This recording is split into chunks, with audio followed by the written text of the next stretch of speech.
News Kannada ವಾಹಿನಿಗೆ ಸ್ವಾಗತ. ಹಾವೇರಿ ಜಿಲ್ಲೆಯ ಶಿಗ್ಗಾವಿ ತಾಲೂಕಿನ ಬಂಕಾಪುರ ಪಟ್ಟಣದಲ್ಲಿ ಇರುವ ಇಂದು ದಿನಾಂಕ 27/10/2025 ಸೋಮವಾರದಂದು ಹುಬ್ಬಳ್ಳಿ, ಶಿಗ್ಗಾವಿ ಹಾಗೂ ಗದಗ ಕಡೆಯಿಂದ ಹಾವೇರಿಗೆ ಹೋಗುವ ಬಸ್ಗಳು ಬಂಕಾಪುರ ತಂಬಾಕದ ಮನೆ ಕ್ರಾಸ್ ಪ್ರತಿದಿನವೂ ಕೂಡ ಸಾರ್ವಜನಿಕರು ಬಸ್ ಕಾಯುತ್ತಾ ಇರುತ್ತಾರೆ. ಒಟ್ಟಾರೆ ಇಲ್ಲಿ ಸಾರ್ವಜನಿಕರಿಗೆ, ಮಹಿಳೆಯರಿಗೆ ಹಾಗೂ ಶಾಲಾ ವಿದ್ಯಾರ್ಥಿಗಳಿಗೆ ಸರ್ಕಾರಿ ಬಸ್ ಕಾಯುವುದು ದಿನಂಪ್ರತಿ ಕಾಯುವುದಾಗಿದೆ. ಹಾಗೂ ಹಾವೇರಿಯಿಂದ ಹುಬ್ಬಳ್ಳಿ ಕಡೆ ಶಿಗ್ಗಾವಿಗೆ ಹೋಗುವ ಬಸ್ಗಳನ್ನು ಕೂಡ ಕಾಯ್ತಾ ಇರ್ತಾರೆ. ಸಾರ್ವಜನಿಕರು, ಶಾಲಾ ಕಾಲೇಜಿಗೆ ಹೋಗುವ ವಿದ್ಯಾರ್ಥಿಗಳು, ಕೆಲಸಕ್ಕೆ ಹೋಗುವ ಮಹಿಳೆಯರು, ಪುರುಷರು, ಸಾರ್ವಜನಿಕರು ಬಹಳ ಬೇಸತ್ತುಗೊಂಡಿದ್ದಾರೆ. ಬಸ್ಗಳೇ ಇರೋದಿಲ್ಲ. ರಾಷ್ಟ್ರೀಯ ಹೆದ್ದಾರಿ ಮೇಲ್ಗಡೆ ಬಸ್ಗಳು ಹಾದು ಹೋಗುತ್ತೆ. ಇದರಿಂದ ಸಾರ್ವಜನಿಕರಿಗೆ ತುಂಬಾ ತೊಂದರೆಯಾಗಿದ್ದು, ಇಲ್ಲಿ ಕೆಎಸ್ಆರ್ಟಿಸಿ ಬಂಕಾಪುರದ ತಂಬಾಕು ಮನೆ ಕ್ರಾಸಿಗೆ ಒಬ್ಬ ಕಂಟ್ರೋಲರ್ ಇರ್ತಾರೆ. ಆದರೂ ಕೂಡ ಸರ್ಕಾರಿ ಬಸ್ಗೆ ಕೆಎಸ್ಆರ್ಟಿಸಿ ಬಸ್ನವರು ರಾಷ್ಟ್ರೀಯ ಹೆದ್ದಾರಿ ಮೇಲ್ಗಡೆ ಬಸ್ ಹೋಗುವುದನ್ನು ಕಂಡು ಜನ ತುಂಬಾ ಬೇಸರಗೊಂಡಿದ್ದಾರೆ. ಆಫೀಸರ್ ತಪ್ಪು ಅಥವಾ ಕೆಎಸ್ಆರ್ಟಿಸಿ ಅಧಿಕಾರಿಗಳು ತಪ್ಪು. ಒಟ್ಟಾರೆ ಶಾಲಾ ವಿದ್ಯಾರ್ಥಿಗಳಿಗೆ, ಕೆಲಸಕ್ಕೆ ಹೋಗುವವರಿಗೆ ಸಮಯಕ್ಕೆ ಸರಿಯಾಗಿ ಬಸ್ಸು ಬರದೆ ಬೇಜಾರಾಗಿ ಬಿಟ್ಟಿದೆ. ಮತ್ತು ಇಲ್ಲಿ ಸ್ಥಳೀಯ ಮುಖಂಡರು ಹಾಗೂ ವಿದ್ಯಾರ್ಥಿಗಳು ಬಂಕಾಪುರದ ಟೋಲ್ ಕ್ರಾಸಿಗೆ ಹೋಗಿ ಬಸ್ನಲ್ಲಿ ತರ್ತಾರೆ. ನಿರ್ಲಕ್ಷ್ಯ ಎಷ್ಟು ಅಂದ್ರೆ ಕೆಎಸ್ಆರ್ಟಿಸಿ ಅವರದ್ದು ಸಾರ್ವಜನಿಕರಿಗೆ ಸ್ಟ್ರೈಕ್ ಮಾಡಿದಾಗ ಅಷ್ಟೇ ಬಸ್ಸು ನಿಲ್ಲಿಸುತ್ತೆ. ಅದು 2-3 ದಿನಗಳ ತನಕ ಮಾತ್ರ. ಅದಾದ ಬಳಿಕ ಮತ್ತು ಪ್ರತಿದಿನದಂತೆ ಯಥಾ ಪ್ರಕಾರ ಬಸ್ಸಿಗಾಗಿ ಕಾಯುವುದೇ ಜೀವನವಾಗಿದೆ ಎಂದು ಸಾರ್ವಜನಿಕರು ಹೇಳಿದರು. ಬಸ್ ಹತ್ತು ಹೋಗ್ರಿ ಅಂತಾರ. ಆ ಬಸ್ ಕೇಳಿದ್ರೆ ಅಂದ್ರೆ ಇಲ್ಲ ಸೀದಾ ಹುಬ್ಬಳ್ಳಿ ಅಂತ ಹೇಳ್ತಾರೆ. ಶಾಲೆಗೆ ಹೋಗೋ ಹುಡುಗರು ಹಿಂಗೆ ನಿಂತಾವ ನೋಡ್ರಿ, ಎಷ್ಟು ನಿಂತಾವ. ಹೋಗೋವು ಬೈಕ್ನಾಗ ಹೋಗ್ಬಿಡ್ತಾವ. ಗಂಡು ಹುಡ್ರಿ, ಹೆಣ್ಣು ಹುಡ್ರಿ ಏನು ಮಾಡ್ಬೇಕ್ರಿ ಅವ್ರು? ಮುಂಜಾನೆ ಬಸ್ಸ ಇಲ್ಲ.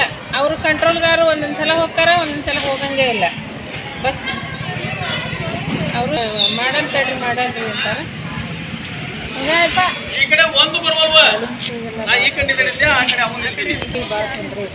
ಅದಕ್ಕೆ ಇನ್ನೊಂದ್ಸಲ ಇದನ್ನ ಮಾಡನ್ರಿ ಅಂದ್ರೆ ಕೇಳವಲ್ರಿ.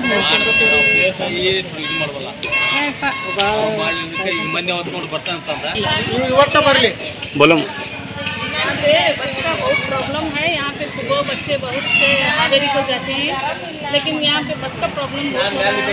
बस का ಇದು ಶಿಗ್ಗಾಂವ್ ತಾಲೂಕು ಬಂಕಾಪುರ ತಂಬಾಕದ ಮನೆ ಕ್ರಾಸ್ ಅಂತಾರೆ. ಮೊದಲಿಂದನೇ ಇಲ್ಲಿ ಹಳೆ ಸ್ಟಾಪ್ ಇತ್ತು. ಕಂಟ್ರೋಲ್ದವ್ರು ನಿಮಿಷರ ಇಷ್ಟು ವರ್ಷ ಆಯಿತು. ಸರಿಯಾಗಿ ಬಸ್ ಸರಿಯಾಗಿ ಬರೋಂಗಿಲ್ಲ ರೀ ಇಲ್ಲಿ. ಪ್ರತಿ ದಿವಸ ಬೆಳಗ್ಗೆಯಿಂದ 10 ಗಂಟೆ 11 ಗಂಟೆ ಮಟ್ಟ ಮಕ್ಕಳಿಗೆ, ಆಮೇಲೆ ಈಗ ನೌಕರಿಗೆ ಹೋಗೋರಿಗೆ ಎಲ್ಲ ದೊಡ್ಡ ಸಮಸ್ಯೆ ನೋಡ್ರಿ. ಕಂಟ್ರೋಲ್ದವ್ರು ಇದ್ರೂ ಕಂಟ್ರೋಲ್ದವ್ರು ಆ ಕಡೆ ಬಸ್ ಬರಲಿಲ್ಲ ಅಂದ್ರೆ ಈ ಕಡೆ ಬಸ್ ಬರಲಿಲ್ಲ ಅಂದ್ರೆ ಆ ಕಡೆ ಫೋನ್ ಹಚ್ಚಿ ಒಂದಿಟ್ಟು ಕನ್ಫರ್ಮ್ ಮಾಡಿಕೊಂಡು ಬಸ್ ಕೆಳಗೆ ತರಿಸೋಂಥ ವ್ಯವಸ್ಥೆ ಮಾಡೋಂಗಿಲ್ಲ ರೀ. ಒಬ್ರು ಹಂಗಿದ್ರು ಒಬ್ರು ಹಿಂಗೆ ಅದ ರೀ. ಕರೆಕ್ಟಾಗಿ ಡ್ಯೂಟಿ ಮಾಡ್ತಾರೋ ಇಲ್ಲ ಅವ್ರನ್ನ ಅವ್ರಿಗೆ ಒಂದು ಸ್ವಲ್ಪ ಆ್ಯಕ್ಷನ್ ತೊಗೋಬೇಕು ರೀ. ಯಾಕಂದ್ರೆ ಮಕ್ಕಳಿಗೆ ನೋಡ್ರಿ, ಈಗ 1 ದಿವಸ ಅಲ್ಲ 2 ದಿವಸ ಅಲ್ಲ, ಪಬ್ಲಿಕ್ ನೋಡ್ರಿ ಎಷ್ಟು ಮಕ್ಳು ಅದಾವೆ, ಎಷ್ಟು ಶಾಲೆ ಮಕ್ಳು ಅದಾವೆ, ಎಷ್ಟು ನೌಕರಿಗೆ ಹೋಗೋರು ಅದಾರ. ಪ್ರತಿ ದಿವಸ ಬೆಳಗ್ಗೆ 7 ಗಂಟೆಲಿಂದ 10 ಗಂಟೆ ಮಟ್ಟ ಮಕ್ಕಳು ಶಾಲೆಗೆ ಹೋಗೋ, ಕಾಲೇಜಿಗೆ ಹೋಗೋ, ನೌಕರಿಗೆ ಹೋಗೋರು ಎಷ್ಟು ಸಮಸ್ಯೆ ಆಗತ್ತೆ ನೋಡ್ರಿ ಸರ್. ಇದಕ್ಕೆಲ್ಲ ಕೆಎಸ್ಆರ್ಟಿಸಿ ಅಧಿಕಾರಿಗಳ ನಿರ್ಲಕ್ಷ್ಯವೇ ಕಾರಣ ಎಂದು ಹೇಳಲಾಗಿತ್ತು. ಸುರೇಶ್ ರಾಣೋಜಿ, ನೀಲಪ್ಪ ಕುರಿ, ಗದಿಗೆಪ್ಪ ಕಳಸೂರ ಹಾಗೂ ಬಂಕಾಪುರ ಹಾಗೂ ಸುತ್ತಮುತ್ತಲಿನ ಗ್ರಾಮದ ಸಾರ್ವಜನಿಕರು, ಮಹಿಳೆಯರು, ಶಾಲಾ ವಿದ್ಯಾರ್ಥಿಗಳು, ಯುವಕರು ಉಪಸ್ಥಿತರಿದ್ದರು.